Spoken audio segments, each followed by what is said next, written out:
Está no ar. Vai começar. Sai desse banheiro! Só não esquece de limpar. Tire as crianças da sala! Tranque o leão na jaula. Pânico! Microfone ligado. Convidado sentado.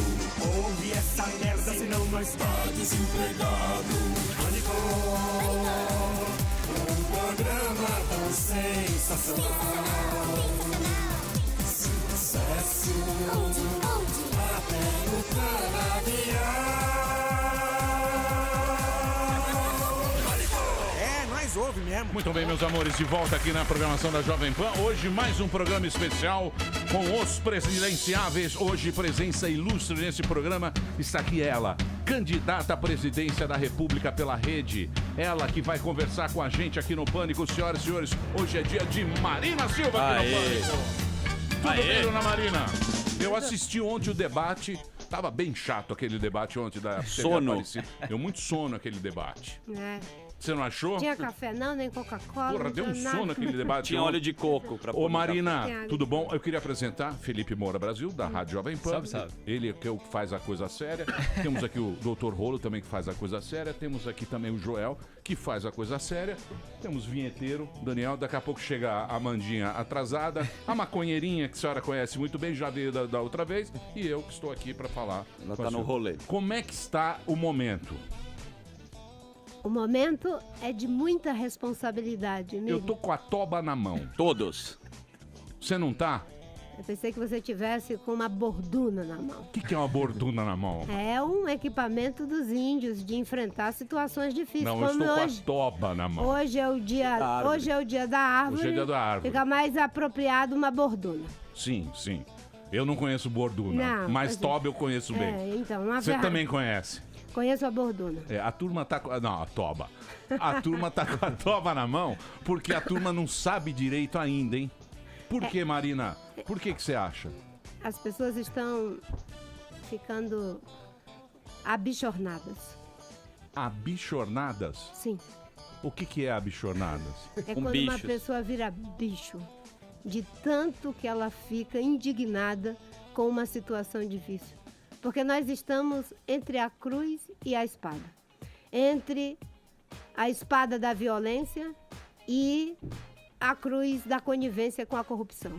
E o Brasil não pode ter como alternativa apenas ficar com a espada da violência e a cruz da conivência com a corrupção. A senhora está se referindo ao Jair Bolsonaro no caso da violência e a conivência com a corrupção no caso do PT Fernando Haddad. Ó, colocou dos legenda. grandes partidos, PT, PMDB, PSDB, DEM, porque hoje o condomínio da Dilma já está com o Alckmin. E o Haddad não faz nenhuma autocrítica em relação a todos os erros e casos de corrupção que foram praticados no governo do PT junto com o PMDB. Então o povo brasileiro, nesse momento, está numa situação muito difícil e de grande responsabilidade. Qual é a responsabilidade? As pesquisas são importantes? São importantes. Mas nós não podemos transformar uma eleição com a gravidade da crise que nós estamos vivendo numa eleição plebiscitária. Uma eleição em 2 turnos é para, no primeiro turno, as pessoas votarem no candidato do seu coração, da sua convicção. Nós não podemos levar as eleições para as pessoas decidirem pelo medo. Uma eleição é um momento de renovar a esperança, sobretudo a esperança de que o Brasil pode mudar. Aqueles que criaram o problema não vão resolver o problema, Emílio. Nós, nesse momento, estamos diante da possibilidade de mudar a chave. E só quem pode fazer isso é o povo brasileiro. Muita gente fica falando de reforma, reforma é importante. Mas para poder mudar a estrutura desse país, primeiro nós vamos ter que mudar a postura. A postura de cada homem, de cada mulher que não se conforma com isso que está aí. Eu fico indignada toda vez que eu sou perguntada como é que vai governar se só tem 2 deputados.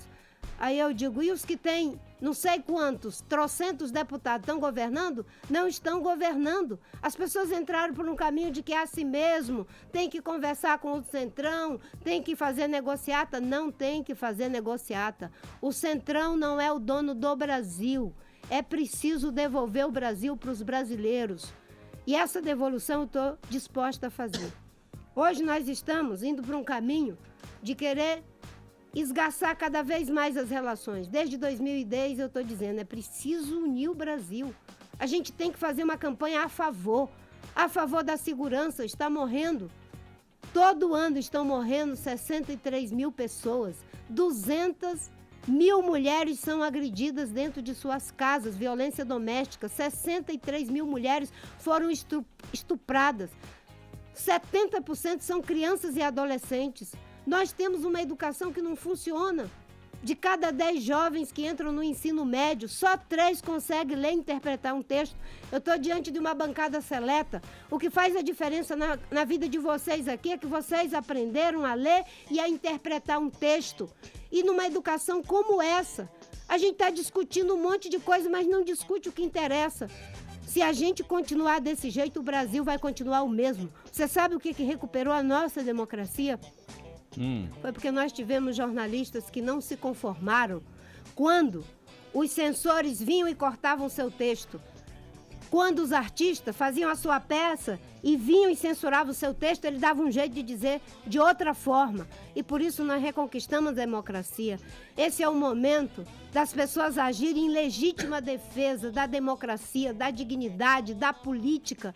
Não dá mais para aqueles que criaram o problema vir agora se travestir de que vão resolver o problema. Não vão. Nós já estamos no fundo do poço. E se continuar do mesmo jeito, nós vamos para um poço sem fundo. É a hora de virar a chave. Eu tô aqui porque eu quero virar a chave. Mesmo, Marina. Você não vem, não. Você não vem assustando. Assustando? Ué, não, não tô assustando. Tá falando a real não. também. Tô falando a real. É a real. Assustador é ver de cada 10 jovens que saem do ensino médio, só 3 saberem ler e interpretar um texto. Mas, Marina, por que você acha que o povo foi... Por que você acha que o povo polarizou? Há muito tempo. A galera polarizou. O Brasil é polarizado há muito tempo. É Império República, Arena MDB, ditadura democracia. E aqueles que gostam de ver o Brasil dividido para melhor dominar, para melhor manipular, aprofundam essa polarização. O PT e o PSDB tiveram uma chance. Não era para o PSDB ter ganho o governo e entrar lá dizendo que quer ficar 20 anos e ter ido fazer aliança com Antônio Carlos Magalhães. Não era para o PT ter entrado e dizer que queria ficar 20 anos e fazer aliança com o Sarney, com o Romero Jucá, com o Collor, até com o Maluf. Não era. Era para ter feito o diálogo para que o Brasil conversasse em torno do que interessa: saúde, educação, meio ambiente, segurança pública. Os partidos da social-democracia se perderam em projeto de poder pelo poder. E agora, fazer apelos dizendo que é a hora de fazer o que não foi feito no passado. Eu estou desde 2010 chamando a atenção. O Brasil vai para uma situação difícil se nós não botarmos a mão na consciência e fizermos aquilo que precisa ser feito, um novo alinhamento político. Existem pessoas boas em todos os partidos. É por isso que eu estou dizendo, desde 2010, se eu ganhar, eu vou governar com os melhores. Mas não é só dos partidos, não. É da academia, do empresariado, dos movimentos sociais, porque a inteligência de 200 milhões de brasileiros é maior do que os 35 partidos que estão privatizando o Estado brasileiro em benefício próprio. Entregar o Brasil para os brasileiros, essa é a minha função. Eu disse que eu entrei nessa campanha sabendo que eu sou uma espécie de esmola da viúva pobre. Não sei se todo mundo entende o que eu estou dizendo, mas é a história de um texto bíblico e uma viúva. A única coisa que ela tinha era uma moedinha. Todos iam lá e davam do que sobejava. Ela foi lá, colocou a única moedinha que tinha. E Jesus disse, essa foi a maior oferta. Eu estou dando apenas 21 segundos de televisão. Os meus adversários têm $500 milhão para pegar jatinho e em 2, 3 estados por dia. Eu tenho apenas 10 milhões para fazer a campanha de presidente, de governador, de deputado estadual, de deputado federal. Mas é a única coisa que eu tenho, a minha história, a minha trajetória, o meu compromisso. E ele está à disposição do Brasil. Não é por falta de alternativa. Nesse momento, Emílio, Nós estamos diante de uma situação dramática. É preciso se insurgir. Se o Brasil sair dessas eleições conivente ou com a corrupção ou com o autoritarismo, o saudosismo, nós nunca mais seremos o mesmo. O Brasil não pode cauterizar seu sonho, sua mente, seu desejo de ser um país próspero, de ser um país justo, de ser um país que cuida das suas florestas, que cuida da sua biodiversidade. Agora, candidata, já que a senhora começou fazendo essa distinção entre a conivência com a corrupção Marina tá e autoritarismo, violência, se triste. referindo indiretamente às candidaturas do PT, do Fernando Haddad e do Jair Bolsonaro, só para contextualizar para os ouvintes, as pesquisas que saíram ontem e hoje, Datafolha, XP e Genial Investimentos, colocam Bolsonaro na liderança com de 28% a 30%, o Haddad em segundo com de 16% a 17% e a Marina atrás do Ciro e do Alckmin com 7% a 6%, 6% a 7% nessas três pesquisas de ontem para hoje. Começando pelo PT, que a senhora falou da conivência com a corrupção. A senhora foi muito criticada na eleição de 2014 pelo Aécio e voltou a ser criticada agora pelo Geraldo Alckmin por essa associação passada ao PT. A senhora militou por quase 30 anos no PT e principalmente eles tocam nesse ponto de que a senhora anunciou a saída do PT, na verdade, em 19 de agosto de 2009, que foi mais de 4 anos depois do estouro, é lógico que teve desdobramentos, do escândalo do Mensalão. Então eles criticam a senhora por ter demorado a sair mesmo após esse escândalo de corrupção. E agora, em várias sabatinas, a senhora relutava muito em admitir que o Lula cometeu crimes de corrupção passiva e lavagem de dinheiro. Só ficou mais claro no dia 11 de setembro, agora numa sabatina, que a senhora respondeu que o Lula de fato cometeu crime de corrupção. Eu não sei, não vi exatamente a expressão, mas a matéria dos jornais dizia que a senhora admitiu que o Lula é corrupto. Eu não sei se a senhora disse exatamente nessas palavras. Então isso, para a escolha do eleitor, o posicionamento em relação a um presidente da República que foi condenado é importante também, além de todas as propostas, etc. Por isso eu pergunto novamente, qual é a sua posição? A senhora concorda que o Lula cometeu crimes de corrupção passiva e lavagem de dinheiro? Porque eu vejo muitas vezes a senhora falando, eu não posso tripudiar, mas não é tripudiar, tem uma questão que é constatar ou não, concordar com a justiça ou não. Qual é a posição da senhora sobre os crimes pelos quais o Lula foi condenado? Você veja que eu incumpridei muito a resposta, ele agora incumpridou bastante a Ele fez uma pergunta. introdução, ele fez uma palestra. Fala bonito, fala bonito. Uma palestra. Eu TED Talk. incumpridei a primeira Pergunta da resposta, ele Fulvestre. agora disse, eu vou me vingar, vou incumpridar a Que pergunta. isso, Marina, foi bem mais curto. Não, foi nada. Mas ela é bonito, entrevistada fala aqui. bonito. Podem fazer a minutagem Foi em casa. nada, foi nada. Olha só, Segunda pegadinha. é uma boa pergunta, sabia? Obrigado, Mesmo comprida. Muito obrigado. Primeiro, não é verdade que eu tenha negado de que o presidente Lula está preso por crime de corrupção. Quando eu digo Não, mas Que- não falei que a senhora negou, né? isso, não é Só que a senhora verdade. falava erros, não falava crimes. Erros aqui, eu derrubo Eu um copo sempre d'água, falei cometo um crime. erro. Uma pessoa que é julgada em segunda instância e que contrata os melhores advogados e que é enquadrada na lei da ficha limpa, isso significa o quê? Quando eu digo não pode ser candidato porque está enquadrado pela lei da ficha limpa mas a senhora e não pela diz lei da diretamente. ficha limpa não pode ser candidato, isso é dizer o quê? Agora, se precisa de uma exegese para o texto, aí eu digo, é corrupção, claro que é corrupção. O Certo? Lula cometeu, então, crimes de corrupção passiva e lavagem de dinheiro. Você tem dúvida? Não, eu quero que a senhora... Você tem Estou dúvida? perguntando Não, você tem dúvida? posição da senhora. É crime de Eu corrupção. tô aqui pra entrevistar. Lei da ficha limpa. Lei da ficha limpa é para crime de corrupção, não pode ser candidato. Quem é julgado em segunda instância e o crime que foi praticado foi corrupção. Você quer saber quais são os problemas que temos no governo do PT, mas também do PSDB, do PMDB, do DEM? Esse condomínio que está há décadas governando o Brasil, todos cometeram graves casos de corrupção. Qual é a diferença? É que agora o Lula já está preso. E eu vou repetir, quando alguém está preso, não se fica tripudiando do preso. Isso não é civilizado. Agora nós temos que olhar para o Temer, que está no Palácio do Planalto. Temos que olhar para o Aécio, que continua no Senado. Temos que olhar Eles têm foro para... privilegiado, né? Que a senhora combate. Combato o foro Mas é que é privilegiado. diferente da situação do Lula. Não é diferente, é corrupção do mesmo não, sim, jeito, nesse só que não caso, estão sim, mas sendo eles não punidos. estão- Não podemos ter dois Lula não pesos e tinha duas mais o foro medidas. privilegiado, Não apenas uma podemos ter constatação. dois pesos e duas medidas. Tem Claro. que acabar com o foro privilegiado Pra todo mundo. para todo mundo Sem não dúvida. ter 2 pesos e 2 medidas. Pra que eles sejam Presidente punidos também, Lula se tiverem cometeu caso de corrupção, não tem foro privilegiado, está pagando pelo erro que cometeu. Agora tem aqueles que não pagam por seus erros porque tem foro privilegiado. São crimes, no caso do Lula. Crimes, no caso de todos. Quando fica comprovado, e tem alguns, sabe o que eles fazem? Mandam para a Justiça Eleitoral. No caso da Dilma, foi para a Justiça Eleitoral. No caso do Alckmin, para a Justiça Eleitoral. Se não tivesse foro privilegiado, muita gente estaria pagando. Os empresários que cometeram crimes não têm foro privilegiado. Ninguém é poderoso demais, rico demais, popular demais. Eu não tenho 2 pesos e 2 medidas. Quem foi que defendeu a cassação da chapa Dilma Temer o tempo todo?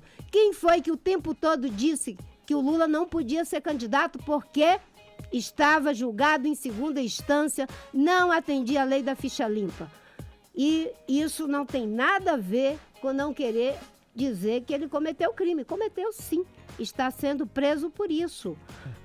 É que a senhora está sendo mais Marina, clara agora. Eu estou sendo claríssima o tempo todo. Agora, se precisa de uma exegese, a gente faz em relação ao texto. Não tem nenhum problema. Ô Marina, você não acha que isso aí, por exemplo, que nem hoje em dia, parece que as pessoas, né, elas não acreditam mais em instituição. Você vê esse negócio do Lula, um cara fala, não, foi muito rápido, esse julgamento do Lula foi muito rápido, era um apartamento, não sei o quê. Ah, mas o garotinho tá solto. Você não acha que essa treta que tá tendo agora é porque a gente não acredita mais em ninguém e aí a nossa opinião acaba prevalecendo? O que eu realmente acho, acaba realmente, não, eu acho isso e acabou. E não interessa se eu for lá mostrar a Constituição, mostrar o pai do burro. O cara fala, não interessa, Marino, o que você está falando. A minha opinião é que vale, porque eu não acredito mais em nada. Não acredito na justiça, não acredito mais na política, não acredito mais em porcaria nenhuma. Você não acha que é mais ou menos isso que a galera tá pensando? A gente está indo por esse caminho perigoso.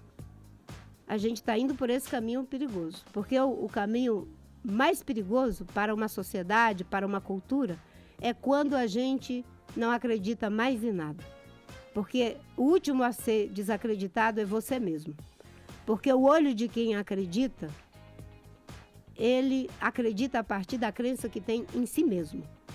Então, nesse momento, tem muita gente que gostaria de que as pessoas parassem de acreditar que nem todos se corromperam, de acreditar que o Brasil pode dar certo, de acreditar que não é na base do toma lá da cá, de acreditar que uma eleição em 2 turnos não é para ser plebiscitária.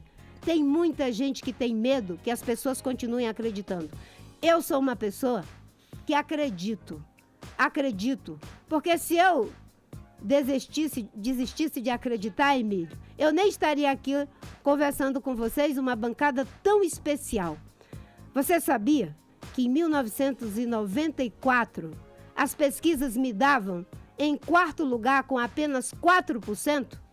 A última pesquisa foi feita e eu estava com apenas 4%.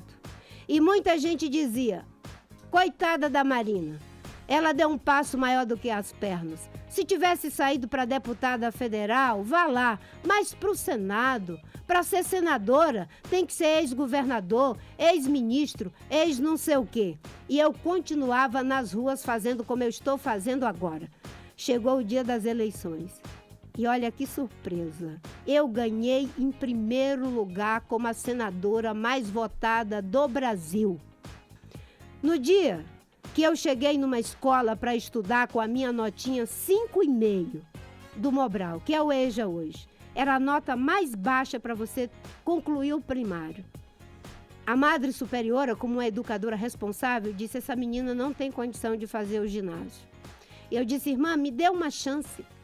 Se eu conseguir tirar nota boa no final do mês, a senhora me deixa fazer o ginásio?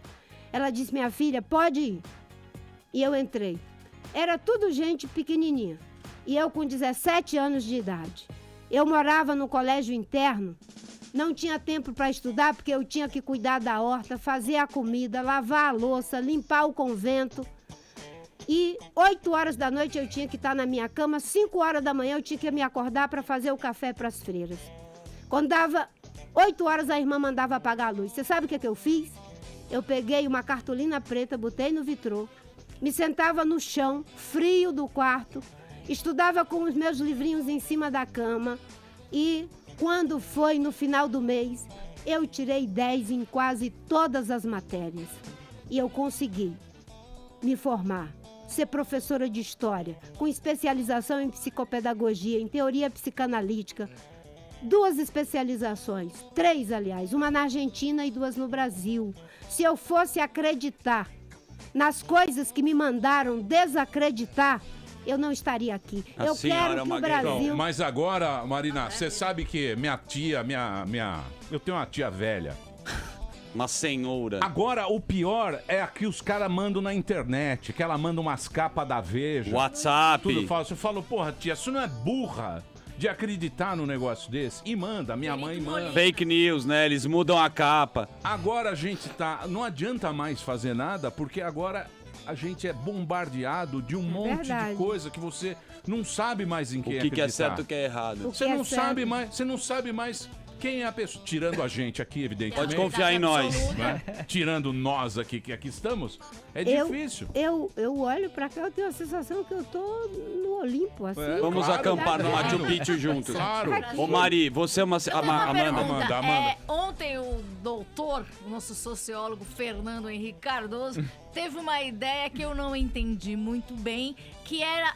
que pelo que eu entendi, assim, uma união dos outros contra o radicalismo. Eu ouvi o Camarote falando, e o Camarote, eu respeito muito a opinião dele, porque ele tem uma cabeça muito grande, parece pensar muito. E eu queria saber, assim, chegou uma proposta do PSDB para você se aliar ao Alckmin já no primeiro turno contra contra o Bolsonaro e o Haddad, ou o Fernando Henrique tá variando? Foi uma carta, ele tem o direito de fazer, um ex-presidente da República, mas a própria carta, ela foi, enfim, enfraquecida pelo tweet que o presidente fez. Porque ele disse que a carta e aquele figurino se encaixava no candidato dele, que é o Alckmin. Então, já tinha uma roupa ele pede sensatez e aliança dos candidatos, não radicais. Ele fala que tem que ser sensato, não radical e não corrupto. Mas o Centrão, como é que faz lá com o Centrão? Então, mas por exemplo, Marina, por exemplo, isso é protesto, por exemplo. Pessoas que a gente conversa, que vamos imaginar, são sensatas e pensam na hora de votar. Não votam com muita emoção, votam mais com raciocínio. Pensam, mas falam, pô, o que eu vou precisar agora? O que o Brasil realmente precisa nessa época, tal, não sei o quê. Pessoa que é racional, não é emocional na hora do voto. Tudo bem, o voto é muito emocional, né? Torcida, né? Não, é bem emocional. Mas você para e pensa e você fala, não, acho que isso aqui é complicado, aí eu vou por aqui. E você vai lá e dá o seu voto e coloca na urna e beleza. Essas pessoas também estão falando assim, quer saber que se dane. Que se dane, eu vou aqui e acabou. Por que aconteceu isso, Marina Silva? Muita decepção. Muita decepção. O PSDB teve uma chance, decepcionou profundamente. O PT teve uma chance, decepcionou profundamente. O PMDB, que ajudou a reconquistar a democracia, decepcionou profundamente.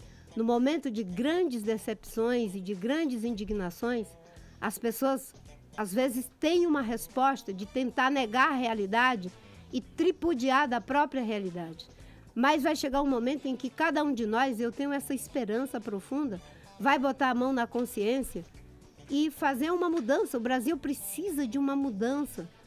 Por isso que eu tenho defendido, na minha proposta de reforma política, Emílio, que a gente acabe com a reeleição. Se eu for eleita, eu terei um mandato de apenas 4 anos. Para que a gente possa estabelecer uma nova base para governar o Brasil, novas prioridades, um novo patamar ético e que os partidos, que já foram tão importantes, possam se refazer.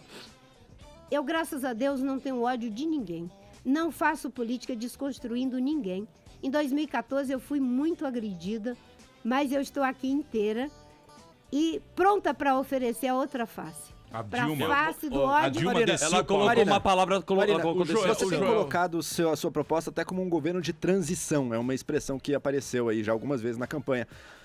Mas você chega propondo valores, né, e mudanças e tudo. Um governo de transição não é aquele governo que faz o trabalho, a lição de casa e deixa a casa pronta. É só isso que você tem a oferecer? Não tem mais do que apenas esse trabalho de gestão, digamos assim, de um governo de transição? Alguém que diz que quer só 4 anos para poder ajudar o Brasil a sair dessa crise, isso não se faz se não for calçado em profundos valores. Valores republicanos, valores de nação, visão de país e não visão de poder. Somente as pessoas que se calçam em valores se dispõem ao serviço, a não se perpetuar no poder. Falta de valores é entrar no governo e dizer que quer ficar 20 anos, e para ficar 20 anos dizer que está fazendo o dever de casa, tirando 1 trilhão do BNDES para os amigos do rei, com juros baixíssimos, enquanto o Estado vai se endividando a juros muito altos. Você sabe quanto dava para pagar de Bolsa Família o dinheiro do BNDES que foi para os campeões nacionais? Dava para pagar Bolsa Família por 35 anos. 29 bilhões é o Bolsa Família. Não é? Fazer um governo de transição é dizer, eu não quero me perpetuar no poder. Você sabe quem fez um governo de transição?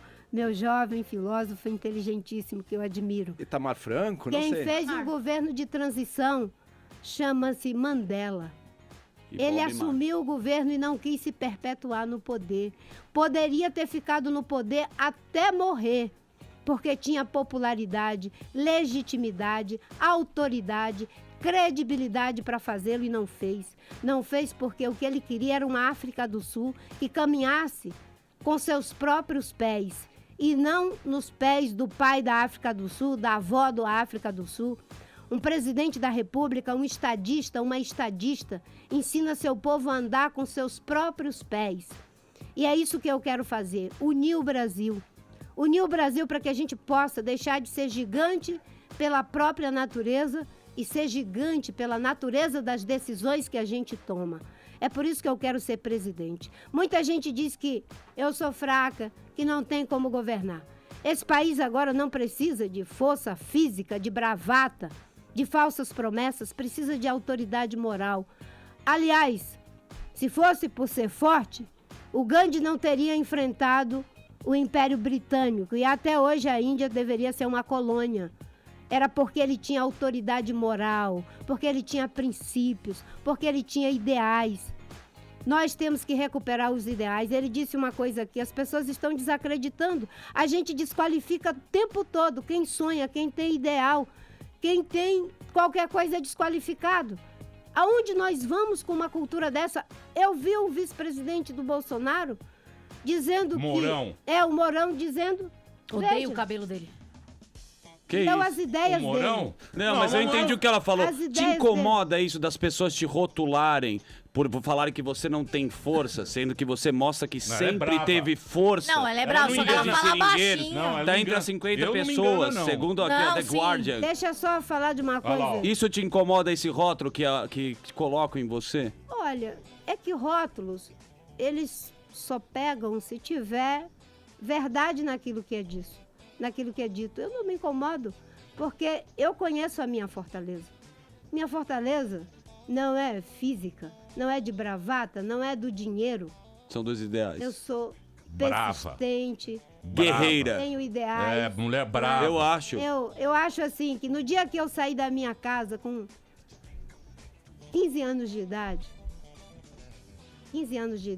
com um saquinho de açúcar nas costas, com a minha roupinha, decidida a estudar, porque eu queria cuidar da saúde, queria ser freira.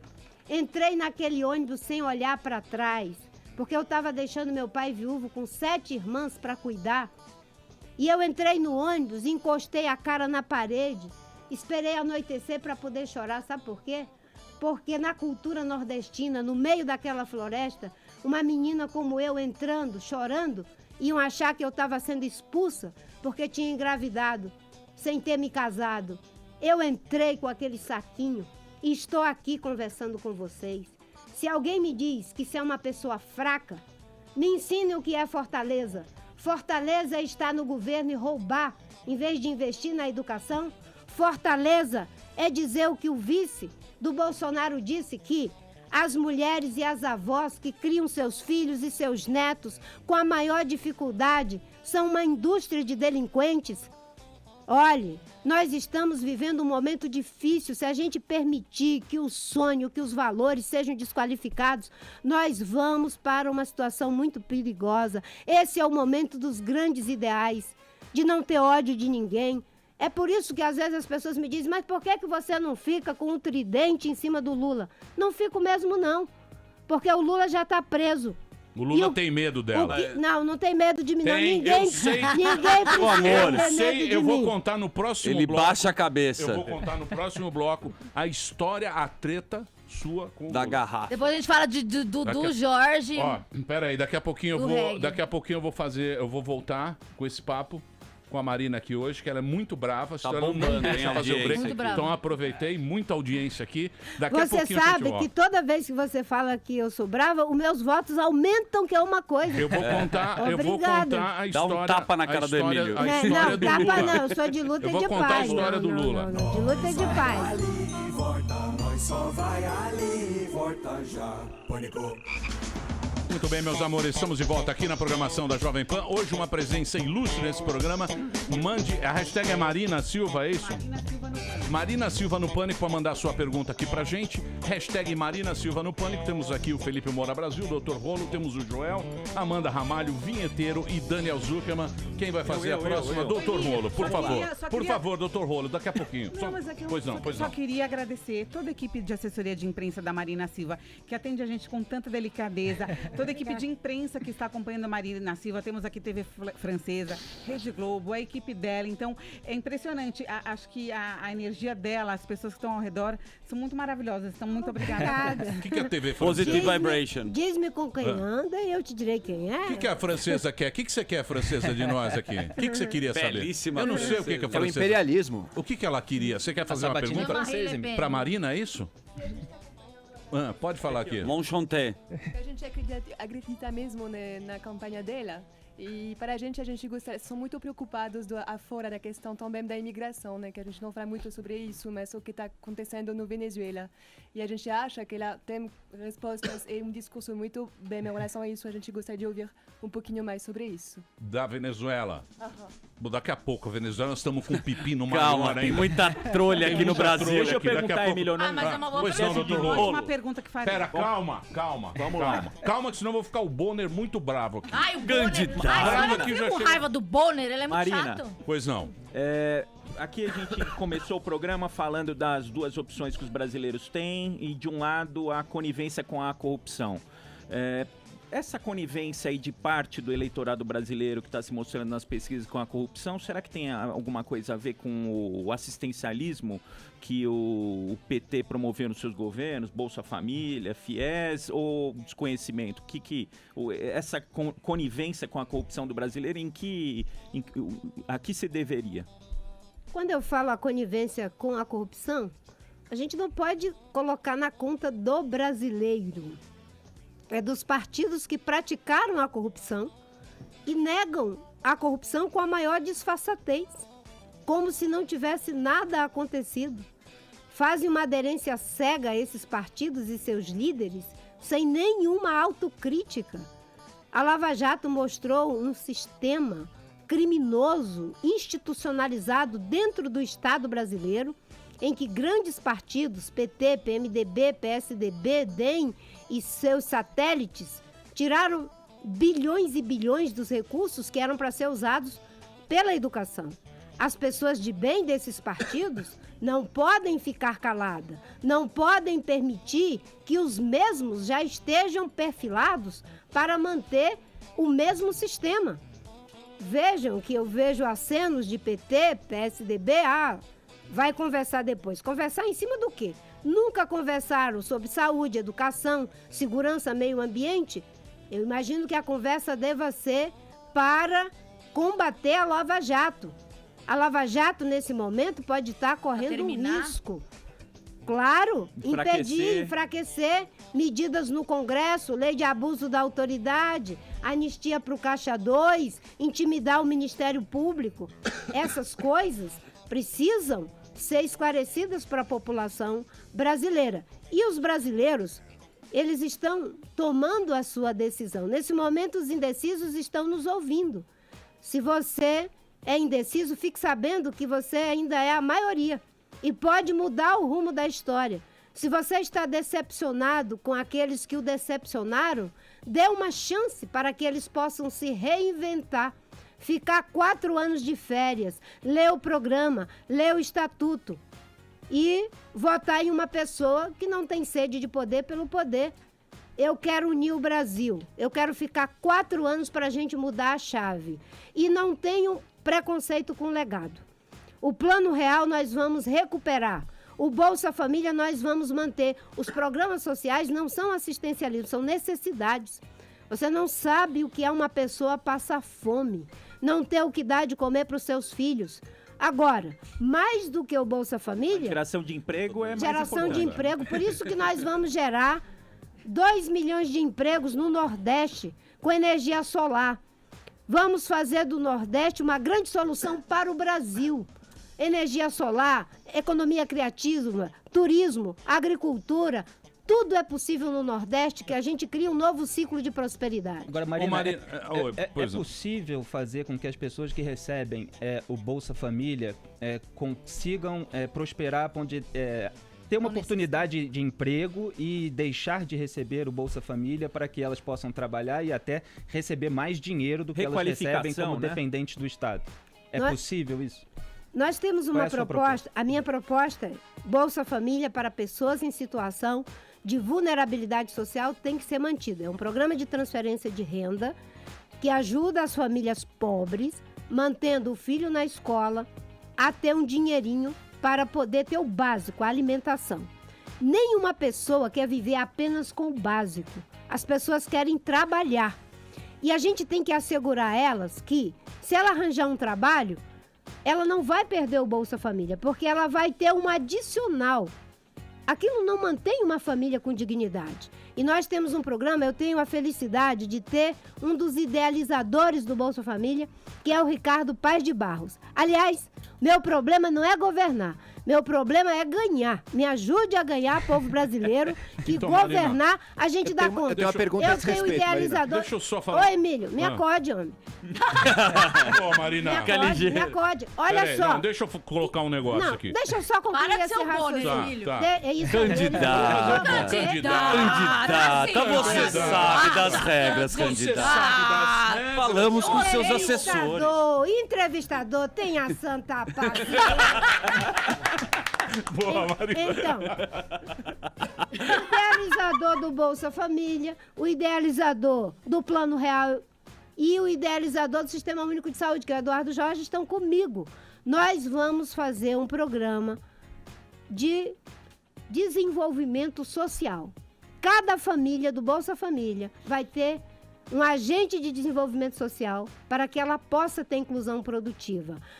Fazer capacitação para a pessoa poder entrar no mercado de trabalho, os cursos profissionalizantes para que os jovens possam também entrar no mercado de trabalho, o empreendedorismo comunitário. Você sabia que de cada 10 empreendimentos, 7 são de pessoas de comunidades, pessoas negras, principalmente mulheres. Crédito, microcrédito, treinamento, assistência para as pessoas poderem sair da dependência. Ninguém quer ver que o seu filho, a sua filha, vire uma mãe do Bolsa Família. As pessoas querem sair. Quer dizer, e acompanhamento, educação. não apenas dar o Bolsa Família e deixar que as pessoas se virem, Ajudar mas as ter um acompanhamento pessoas com a assistência poderem social. se tornar independentes. E educação que faz a diferença. Educação na primeira infância, nós vamos aumentar a cobertura de creches de 0 a 4 anos, dos atuais 30% para 50%. Nós vamos botar todas as crianças na escola. Existem 500 mil crianças fora da escola. Ainda temos 11 milhões de pessoas analfabetas. Treinar os professores para ampliar suas capacidades, plano de carreira, implementação do Plano Nacional de Educação, porque é isso que faz a diferença na vida de uma pessoa. Imagina se aquela frestinha, 5,5, fez tudo isso comigo. Agora imagina uma criança estudando na idade certa, com os professores bem treinados, escola bem equipada. A gente muda a vida dessas comunidades. Marina. Ô, Marina. Uma pergunta. Agora Emílio. Deixa a minha vez, Emílio. Você disse aqui que a sua dificuldade aí é mais ganhar do que governar. E de fato, em 2014, depois da trágica morte do Eduardo Campos, você apareceu como primeiro lugar disparado nas pesquisas e ao longo da campanha acabou caindo. Agora você estava, poucas semanas atrás, como um segundo lugar, também isolado nas pesquisas em segundo, e agora, pelo que as pesquisas mostram, também a intenção de votos caiu. O que acontece? E tem como reverter isso? Tem candidato com pouco tempo de TV e muita intenção de voto nessa campanha também. Então eu imagino que não seja só a TV. O que acontece? O que acontece é que fazer esse discurso que eu estou fazendo aqui, ele requer um compromisso das pessoas. Você faz o discurso dizendo que vai resolver o problema da segurança entregando um revólver para todo mundo, às vezes isso parece um caminho rápido de resolver. Mas eu tenho certeza que nesse momento as pessoas estão começando a botar a mão na consciência e perceber que a proposta do candidato Bolsonaro foi desmoralizada num ato contra ele mesmo. Ele tinha vários policiais federais armados, vários PMs armados e segurança pessoal provavelmente armado. E uma pessoa com uma arma branca, uma faca, infelizmente chegou e atingiu num ato trágico e inaceitável. A violência não vai resolver o problema. Mas, num primeiro momento, como vocês mesmos disseram aqui, as pessoas que estão indignadas acham que pode ser o caminho mais fácil. Não é. Nós temos que ter propostas e propostas com propósito. Não é só ficar dizendo primeiro, segundo, terceiro, não sei o quê, sem propósito. O propósito de botar as crianças na escola deve se refletir na prioridade orçamentária. O propósito de ter uma saúde que atenda as pessoas quando elas necessitam se reflete na escolha de quem vai dirigir os órgãos de saúde para blindar da politicagem e nos recursos que são priorizados. Acho que as pessoas até o dia 7, eu tenho certeza, vão surpreender não só o Brasil, mas o mundo. Não é apenas, não é com uma fala, é com uma atitude, é com o ato lá na urna. A campanha se reorganizou, Marina, para tentar... Está se ampliando.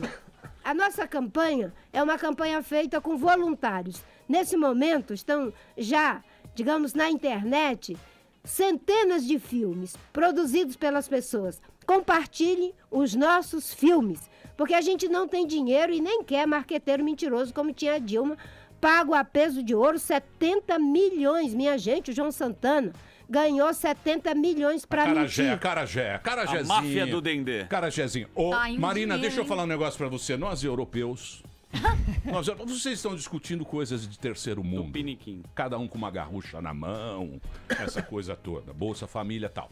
Você é uma pessoa que os caras pagam um pau pra você porque você tem uma preocupação que eu acho que é uma preocupação que a gente devia ter e a gente não pensa, que é o meio ambiente. Boa. Por quê? Porque o mundo vai acabar e os recursos que a gente tem, eles são finitos.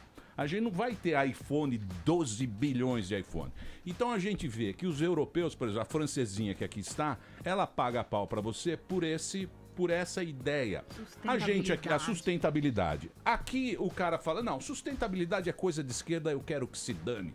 Eu tô mais preocupado com a segurança. Você tem muita preocupação com a sustentabilidade e você trabalha sempre nesse tema. Nesse tema. Você acha que as pessoas não entendem aqui a importância disso, do meio ambiente, da gente preservar, da gente ter a energia sustentável, essas novas matrizes energéticas e tal? Você acha que isso ainda não chegou aqui do jeito que os caras no resto do mundo, eles têm essa preocupação? Você acha que isso é uma coisa que a gente não se preocupa muito? Ó que pergunta boa, hein? Levantei a bola. Levantou deu a bola no campo onde ela sabe jogar. Nós europeus, a francesinha. Agora eu posso E depois dizer vamos falar o da seguinte. Venezuela também. Como é que nós vamos levar os caras lá? Você viu que a governadora tava lá com o Madurão. Né? Não, meio ambiente é interessante. Gostei da pergunta. Primeiro, Fala na minha boca. é muito importante que pessoas de outros países acompanhem a agenda dos direitos humanos, da proteção do meio ambiente, da defesa da democracia em todos os lugares. Esse é um trabalho muito importante. Eu me lembro que quando nós éramos isolados lá no Acre, que o Chico Mendes era ameaçado de morte, muitas vezes a gente não conseguia nenhum espaço na mídia nacional. E os únicos que nos davam algum espaço eram as pessoas que vinham de fora, que ajudavam muito o Chico Mendes. Então é muito importante, porque é uma vigilância que a gente faz uns com os outros, defendendo princípios e valores que são muito importantes. Nesse momento há uma tragédia na Venezuela, uma tragédia humanitária, por falta de democracia, pelo autoritarismo de uma esquerda autoritária, populista, que destruiu as bases econômicas, sociais, produtivas da Venezuela. E é preciso ajudar a recuperar a democracia no esforço diplomático e uma coalizão para dar ajuda humanitária para os venezuelanos. Não é só um país, nem só o estado de Roraima. Meu vice, Eduardo Jorge, fez uma visita agora para que a gente possa tomar medidas efetivas se ganharmos o governo, e estamos nos mobilizando agora politicamente para fazer a denúncia. A questão que você levantou a bola, hoje é o Dia da Árvore, o dia em que a gente pega simbolicamente um dos componentes da biodiversidade, que é uma árvore, para celebrar a proteção do meio ambiente, da natureza. Cada vez mais a consciência dos brasileiros está aumentando em relação ao meio ambiente. O problema não são os brasileiros, são os políticos que nós temos. Nesse momento há um projeto de lei para ampliar a quantidade de veneno agrotóxico no nosso alimento.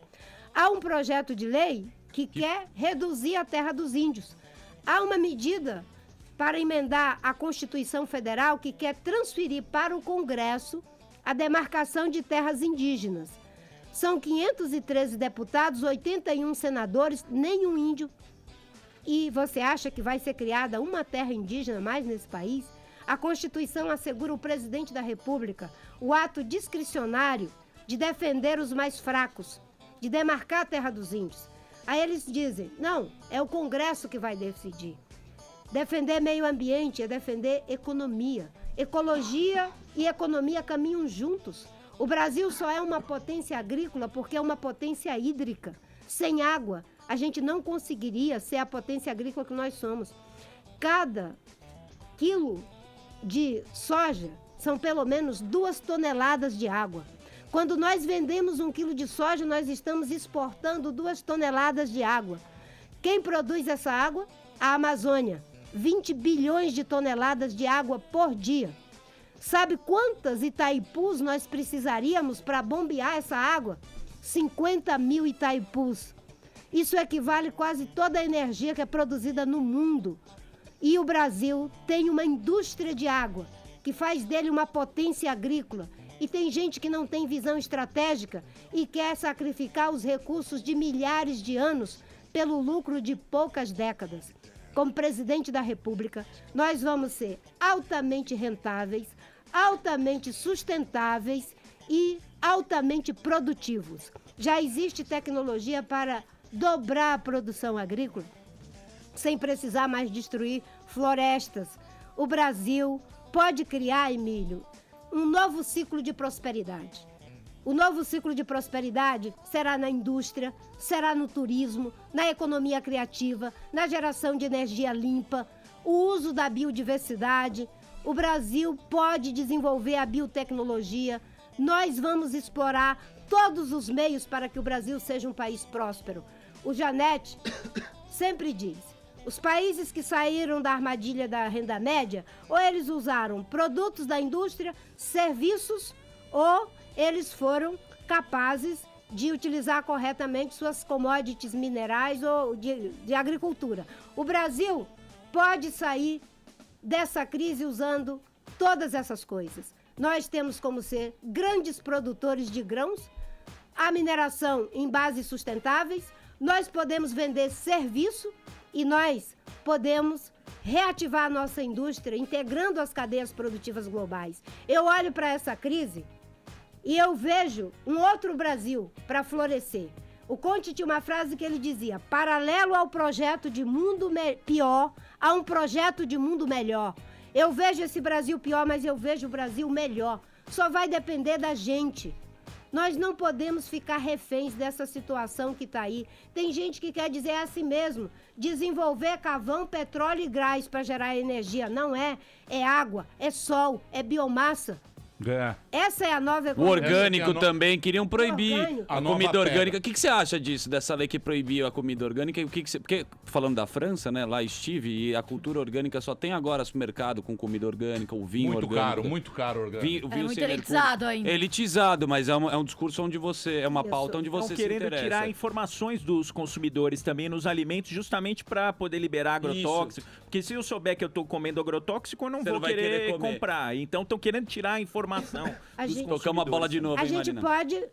pode trabalhar em várias frentes. Uma, cada vez mais tecnologia, inovação para que a produção orgânica, que hoje é de altíssima qualidade, de alta produtividade, possa se expandir. Quanto mais você aumenta a escala em termos de produção, mais diminui o custo. Boa. A Embrapa tem tecnologia, crédito, assistência técnica, formas de fazer com que eles tenham acesso cada vez mais aos mercados, as compras públicas ajudam os agricultores orgânicos e na produção convencional, hoje você não precisa de tantos insumos. Um dia desse eu visitei uma fazenda em Goiás, a Fazenda Santa Brígida. Essa fazenda estava completamente degradada. Eles produziam 60 sacas de milho por hectare. Eles usando as tecnologias da Embrapa, plantio direto, com um sistema desenvolvido pela Embrapa que faz um consórcio entre lavoura, pecuária e florestas. Eles aumentaram a produção para 200 sacas de milho por hectare. E nós podemos dobrar, triplicar a produção brasileira sem precisar de tanto agrotóxico. Nós vamos manter a Anvisa fiscalizando, não pode tirar a rotulagem, quer esconder se o alimento tem transgênico, se o alimento não é saudável, para que a gente compre sem estar sabendo aonde a gente está botando, em que cumbuca nós estamos botando a nossa mão. Tem lugar para tudo, desde que seja a escolha do cidadão. A pessoa quer comer um alimento com agrotóxico, problema dele. Mas ele vai ter o alimento saudável. Tem alguns que têm medo da informação, porque vai escolher sempre o que é melhor para a sua saúde, para a saúde do seu filho, para a sua família. Hoje em dia Ô, até Marina, tem mentiras quando falando você tá no. da Que os caras vacina. falam, a Marina não aparece tal. Você faz palestra, você viaja o mundo e tal. É falando sobre isso que você. É sobre o meio ambiente? Não, falando sério agora, sem zoeira. Falando sobre um bocado de coisa. É? É sobre Mas isso é que um você bocado mais. de coisa. Então, mas Ela isso, domina, né, isso é o que Isso, você mais. Sim, né? é o que eu mais sou convidado. É. Eu terminou o mandato, eu não tenho mandato desde 2010. Eu sou professora, a Fundação Dom Cabral, lá em Minas Gerais, que é uma grande instituição que trabalha com gestão, tanto para o setor público quanto para o setor privado. É a 5ª melhor instituição em gestão do mundo. Eu fui dar aula como professora associada. Fiquei quase 2 meses no MIT, também falando sobre esses assuntos. Um pouco na Brown University, também falando sobre esses assuntos. Chupa e ando Dilma. o Brasil e o mundo inteiro falando sobre esses assuntos. E eu te digo, com uma certa tristeza, às vezes eu digo que eu gostaria de falar desses assuntos no meu país também. Porque para as universidades eu falo muito, para os jovens eu falo muito. Foram mais quase 200 palestras falando diretamente com 150 mil pessoas, assim, olhando no olho das pessoas. É de manhã, de tarde, de noite. E eu fico achando interessante que as pessoas dizem, tá sumida. Sumida coisa nenhuma. É que no Brasil, as coisas que eu faço, o que eu digo, parece que as pessoas não querem ou não acham que é importante. E eu pergunto, como é que a gente faz para aparecer? Eu entrei nas Olimpíadas de Londres levando a bandeira, não foi notícia. Eu fui convidada pelo Macron para ir ajudar na iniciativa global sobre meio ambiente, não é notícia. Eu sou contra a corrupção e digo que sou a favor da Lava Jato, contra o foro privilegiado, contra anistia para o Caixa 2 e dizem que eu não estou me posicionando. Tem que Eu comprar estou briga me com alguém aí, posicionando. Marina. Tem que comprar brigas Mas isso aí. é comprar Posso fazer briga. um break? Depois- Isso é comprar briga. Defender a cassação da chapa Dilma Temer, comprar briga. Ser contra o foro privilegiado, comprar briga. Ser contra a anistia para o Caixa 2, comprar briga. Defender que não deve ter reeleição no Brasil é comprar briga. Mas parece que é uma briga que as pessoas não querem dar muito foco. Mas agora vocês estão deixando Estão deixando que Entrevistadores, você tá muito brava, obrigada. candidato. Eu tenho que fazer um break, candidato. Eu vou fazer um break agora. Mande a sua pergunta. Próximo tema. Não, esse tema foi um tema muito sofisticado. Fazenda. Para esse país tupiniquim, para essa gente exótica que está aí querendo andar de garrucha. Você está No diante de próximo uma, bloco- assim, a caráter. Do quê? O tupiniquim? Tupiniquim, exótica, Não é tudo nada, que você é brava. Depois eu vou contar a história do Lula. O Lula chorou. Vou contar a história que o dia que o que Lula Luiz chorou. chorou. E aí, Lula Você chorou. sabe do que eu tô falando. Dizer que o Lula cometeu crime, comprar Não. a briga. Quem? Do Lula? Não, na lista que a Marina falou, dizer que É o que Lula a gente cometeu crime também é então, comprar mas briga. a gente tá fazendo, você pode ver, a gente tá fazendo aqui uma discussão, todo mundo, falando do passado. Sim. Por exemplo, eu quero saber o seguinte, a minha preocupação é que os caras vão ter Fazer esse a controle da mídia. Isso me deixa com medo. Ah, cada um tem o seu interesse. Isso me deixa Esse é com o muito seu- medo. esse é o Por quê? sua Porque pauta. se o cara tem o controle da mídia, a gente não pode mais bater Controla a esse papo aqui. informação, né? Não é?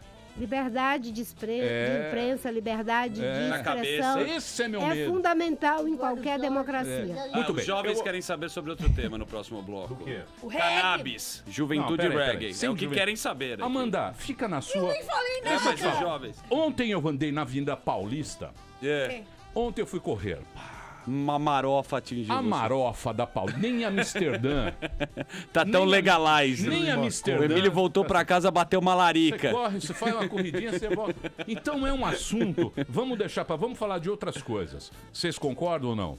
Fazenda na Califórnia. Hã? Ah, não sei, é um assunto. na Bidiol. Tá na mídia. Legal. Daqui a pouquinho a gente volta. Doutor Com Rolo tá narguilé. aqui. O Joel tá aqui louco para fazer uma pergunta. O. Joel adora um narguilé, viu, Emílio? Você não Exato. sabe. Esse é. É saúde, Daqui a- cara, tem isso não. Daqui a pouquinho a gente volta. A Marina Silva tá aqui hoje e eu vou voltar com para você ver como é que tá a situação. Daqui a pouquinho. Daqui a Lula chorou. 5 minutos. Aguenta aí. Minha amiga, por favor, Muito bem, meus amores, estamos de volta aqui na programação da Jovem Pan. Hoje, Marina Silva aqui com a gente, candidata à presidência. Marina Silva, hashtag Marina Silva no Pânico. O nosso querido Felipe Moura Brasil, ele que faz o 3 em 1 aqui na Jovem Pan. Pingos nos Is. Desculpa, os Pingos nos Is. Normal. São os dois programas que eu escuto ali no final da tarde. Ele vai fazer a próxima pergunta, meu querido Felipe. Sim, candidata Marina, eu queria que a senhora esclarecesse a sua posição sobre o imposto sindical. A senhora que tem um histórico na CUT, até o imposto sindical é muito criticado porque muita gente diz que os trabalhadores não deveriam pagar um dia de trabalho para as centrais sindicais. E as centrais sindicais agora até fecharam boa parte delas, apoio ao Ciro Gomes, a CUT permaneceu com o PT. Queria até aproveitar a sua experiência nessa área para explicar aos ouvintes da Jovem Pan o funcionamento dos sindicatos e por que eles precisam desse imposto. E a senhora declarou na Globo News que os sindicatos deveriam procurar uma maneira de existir, e aí muita gente interpretou como uma eventual proposta de um imposto, de uma contribuição sindical alternativa. Queria que a senhora esclarecesse a sua posição sobre esse tema. Vamos falar então de reforma trabalhista. Isso. Porque eu sempre defendi a liberdade e a autonomia sindical. O imposto sindical, o imposto não é algo que seja bom. E os sindicatos, eles devem se organizar de forma que suas bases desejem contribuir para que o sindicato possa existir. Agora, a reforma que foi feita pelo Temer, dialogando apenas com os empresários, ela não pensou como ter um meio para que os sindicatos possam existir e não acabar com os sindicatos. É preciso criar uma nova forma. Essa nova forma ainda não está estabelecida. Não estou dizendo que é reaver o imposto sindical. Agora, não se pode fazer uma reforma trabalhista conversando só com os empresários. É por isso que a reforma trabalhista voltou praticamente para a estaca zero. Porque o governo fez uma reforma trabalhista dizendo que ia modernizar as relações de trabalho. E foi trazer as relações de trabalho para uma situação pré-moderna. Veja bem, uma mulher grávida trabalhar numa atividade de risco para a saúde, isso são relações de trabalho pré-moderna. Não ter sequer uma hora para se alimentar, se conectar consigo mesmo, é uma relação de trabalho pré-moderna. Dizer que uma pessoa que está vivendo uma situação análoga a trabalho escravo, ela tem que pagar a perícia para provar que está vivendo uma situação de regime de trabalho de semi-escravidão, isso é impedir o acesso à justiça. Uma pessoa que ganha um salário mínimo tem dinheiro para pagar uma perícia técnica para provar a denúncia que ela está fazendo? Então, essas coisas todas têm que ser corrigidas. Nós não vamos revogar, vamos corrigir. Aliás, se o Temer... Mas tem coisa boa na reforma? É necessário fazer a reforma trabalhista, sobretudo, para que a gente ajude a aumentar o número de empregos formais, que as empresas possam ter mais facilidade para o contrato. Agora, isso não significa que os trabalhadores devam ser execrados, punidos. Lógico, aí também não. Aí é PCO, aí é PCO. Como está acontecendo. É lógico. Como está acontecendo com a proposta que o Temer fez. A proposta que ele mandou para o Congresso, nós criticamos e criticamos muito, apresentamos medidas para corrigir todas essas atrocidades, eles não ouviram, depois fizeram uma medida provisória para corrigir e a medida provisória caducou e nós voltamos para a estaca zero. É preciso, sim, fazer reforma trabalhista, pensando em ampliar a formalidade do mercado de trabalho, de evitar a indústria dos processos, mas não se pode precarizar os trabalhadores, como na proposta que foi aprovada.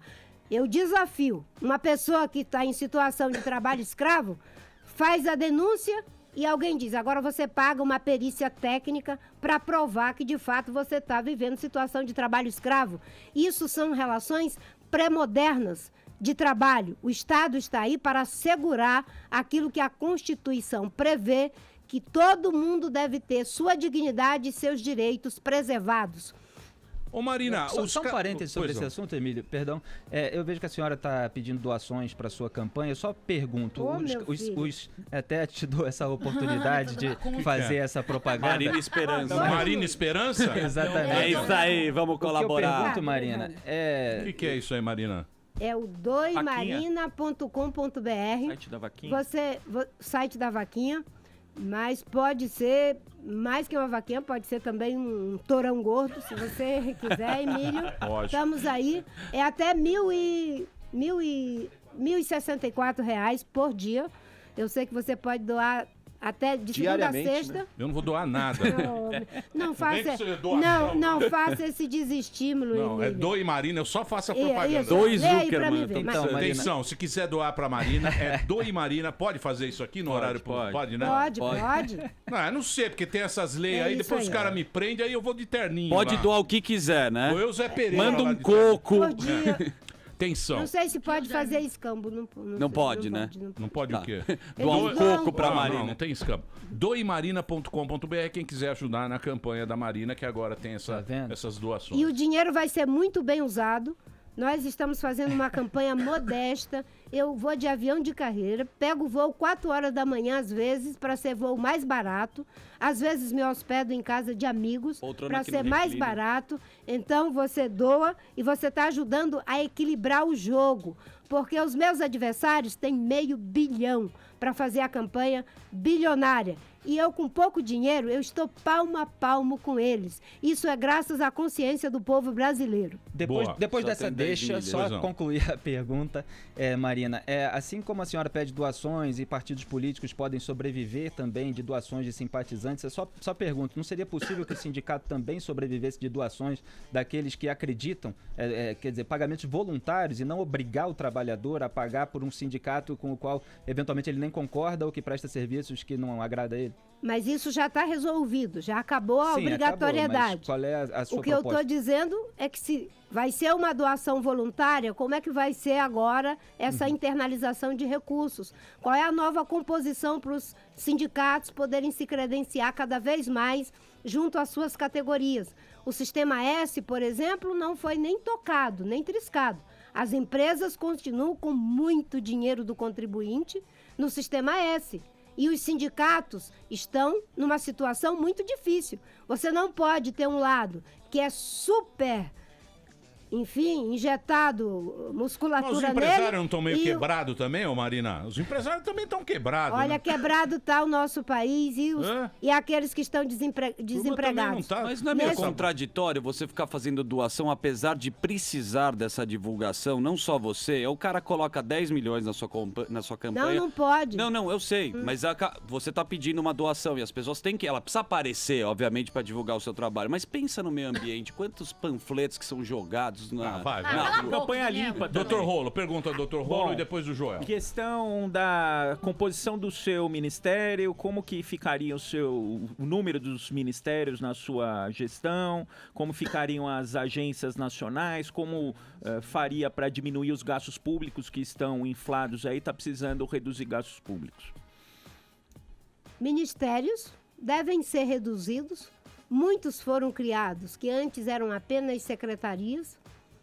Por exemplo, a Secretaria de Governo não tinha um status de ministério. Hoje tem. Agora, você não pode fazer uma reforma ministerial, uma mudança, só na base do esse daqui que eu vou cortar.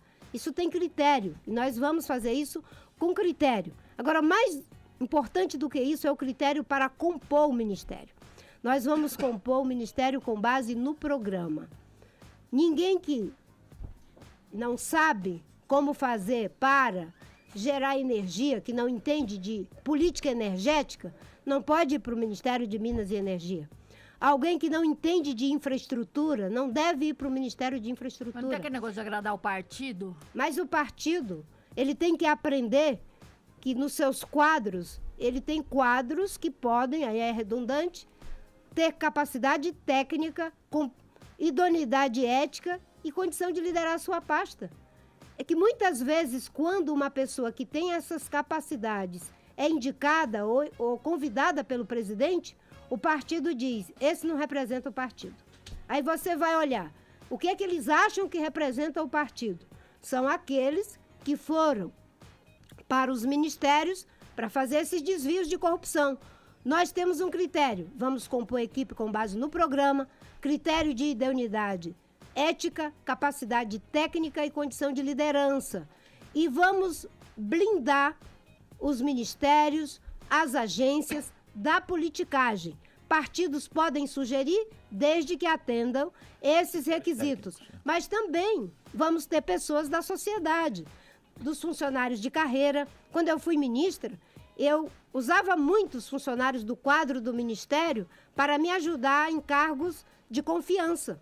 Porque você economiza dinheiro e você ainda pega uma pessoa que tem condição de internalizar para o próprio ministério aquele conhecimento e aquela experiência. Nós vamos, inclusive, estabelecer que quem é ficha suja não pode participar da gestão pública. Vamos criar o critério da ficha limpa para a composição do governo igualmente.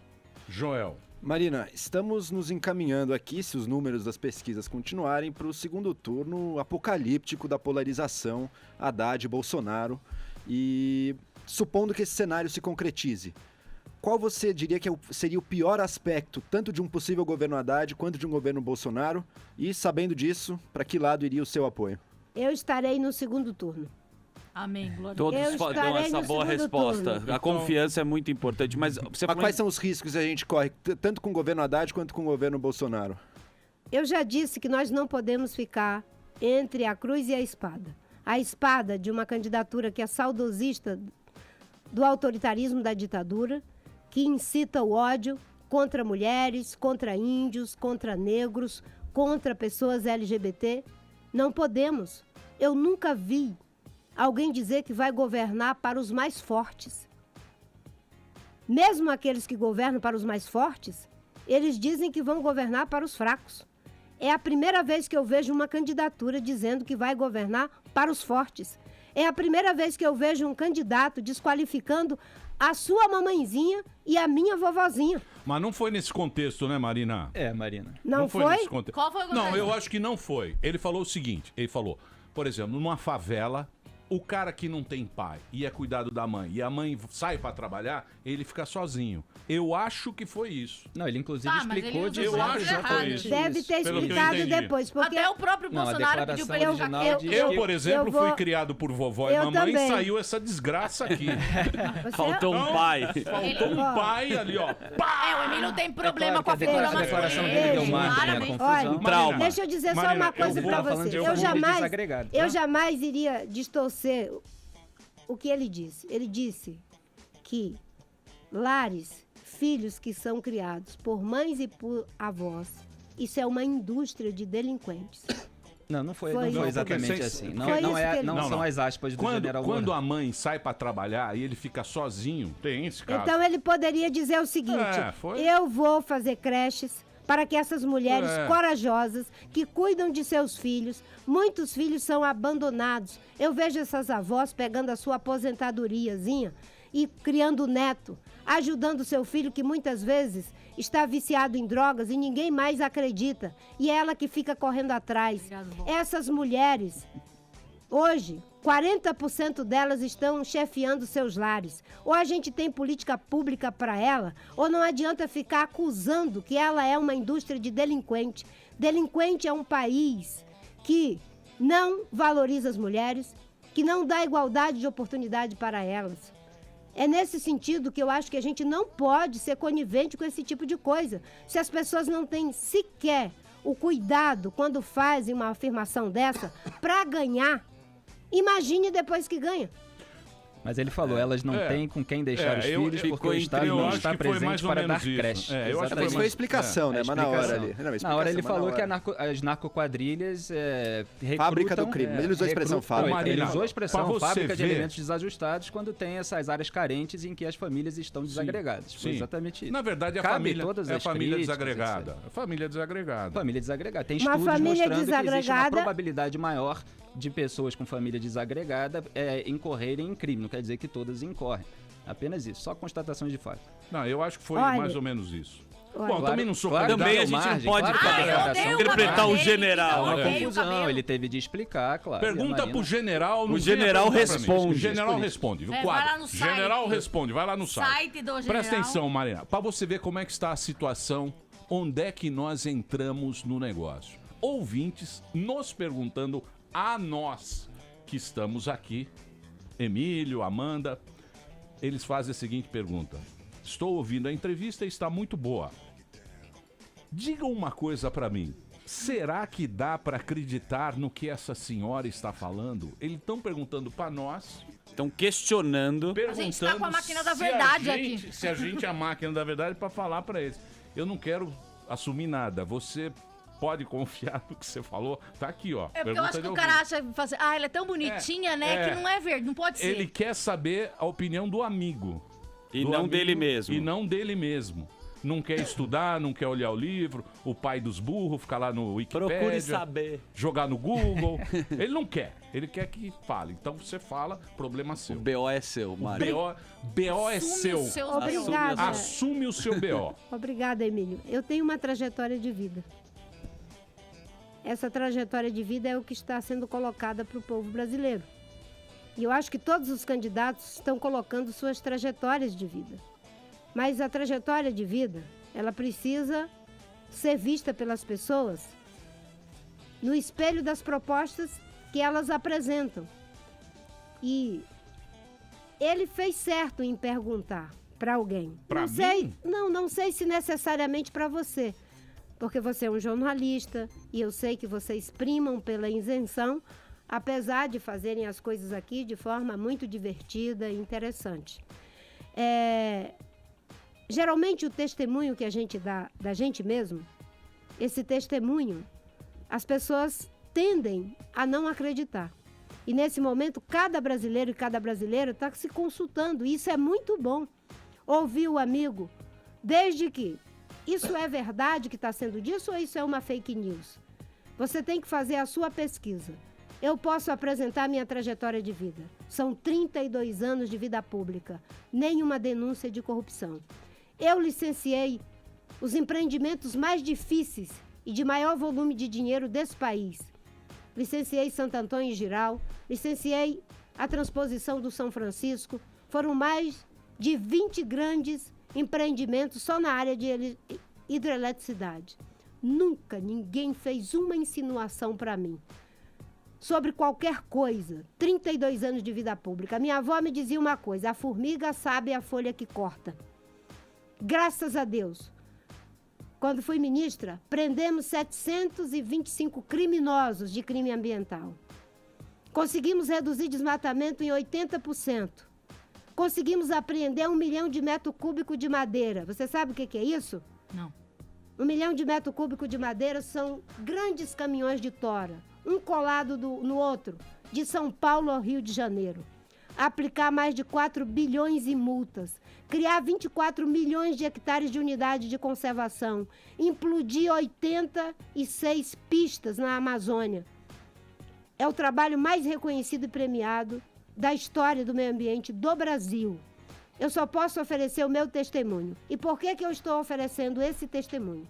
Porque ele é premiado, comprovado e está em vários artigos científicos de pessoas que pesquisaram para saber se isso que eu estou dizendo aqui é verdade. Então, com base nesse testemunho, vá às fontes e verifique se isso que eu estou dizendo é compatível.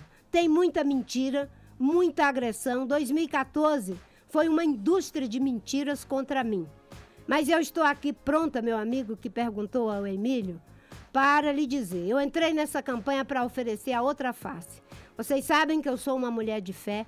Eu faço as coisas movida pelo amor.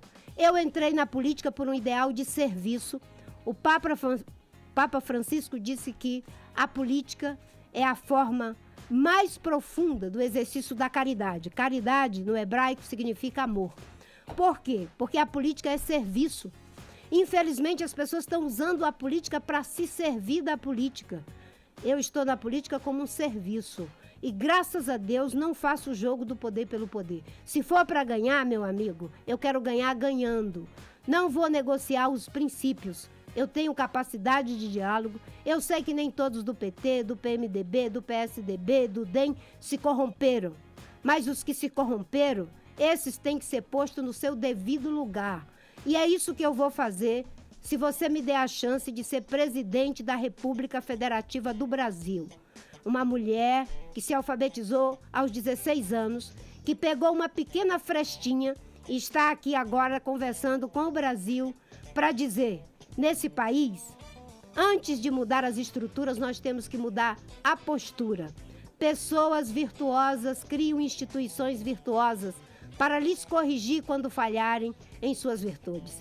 Eu quero um país que existam instituições virtuosas, Ministério Público, Polícia Federal, Tribunal de Contas da União, a Federal de Controle, para corrigir os políticos que falharem em suas virtudes. Muito bem, dona Marina. Falou bonito demais. Falou bonito demais. Candidata. Eu vou agradecer a sua presença mais uma vez. Eu sei que é uma correria agora esse fim de ano, aí você abrindo aí esse tempo aqui, conversar com o Pânico, a molecada tá ouvindo em todo o Brasil. Muito obrigado pela sua presença, tá? Obrigado também ao Felipe, ao Joel, ao nosso querido Dr. Rolo. Obrigado a todos e aos ouvintes também que acompanharam com atenção aqui esse bate-papo. Entrevistador, muito obrigado. Obrigado. Muito Nós vai ali, volta, nós só vai ali, volta já. Pânico.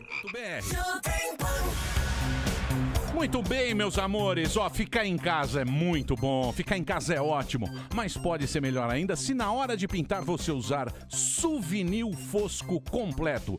Cobertura e acabamento incríveis para cobrir sua casa de beleza e elogios. Além de deixar sua casa como você sempre sonhou, a Suvinil tem mais novidades. Agora ela tá de cara nova, com novas embalagens e novos produtos para descomplicar sua vida e a vida do pintor. Vá até uma loja e conheça tudo que a Suvinil pensou para você. Vai pintar? Vai de souvenir, meu querido. Muito bem. Daniel Zuckerman tem um convite para você e é um convite bacana. É uma coisa muito legal. Muito importante. Muito importante. O Clube A Hebraica de São Paulo, nesse momento, está fazendo uma campanha de doação de sangue.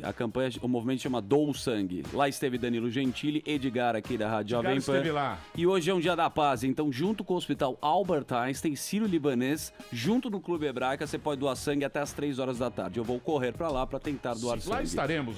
Você vai também, né, Claro, Emílio? claro. Então, um abraço, Bialski, Daniel Bialski, estou chegando. Hoje até às 3 da tarde você pode dar sua contribuição, doar sangue na Hebraica, que fica, todo mundo conhece o pedaço aqui. É isso aí. Aqui no A Hebraica de São Paulo. Hebraica de São Paulo. É Boa, isso aí. muito obrigado. Vou correr lá, Emílio. Vamos lá. É o seguinte, nós vamos embora. Na semana que vem teremos...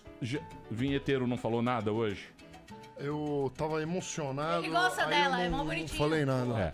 Na semana que vem nós teremos Geraldo Alckmin, nós teremos o nosso querido Haddad, Andrade e Boulos. Também disse que vem aqui. E bolso por E Skype. me parece que Bolsonaro vai fazer uma live com Que a semana, gente hein? também. Ó, semana Com a que bolsinha é. do lado. Quando A que é a segunda que é? eleição?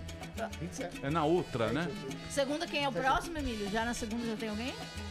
Você não sabe? Não, na segunda acho que é Fernando de Fernando Sorocaba. Sorocaba. Na terça eu acho que é o Alckmin. Bom, a semana que vem a gente volta.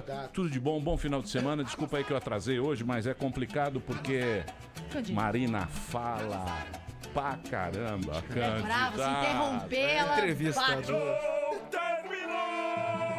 Mas já terminou? Terminou! E eles não desistem! Já terminou, vamos acabar.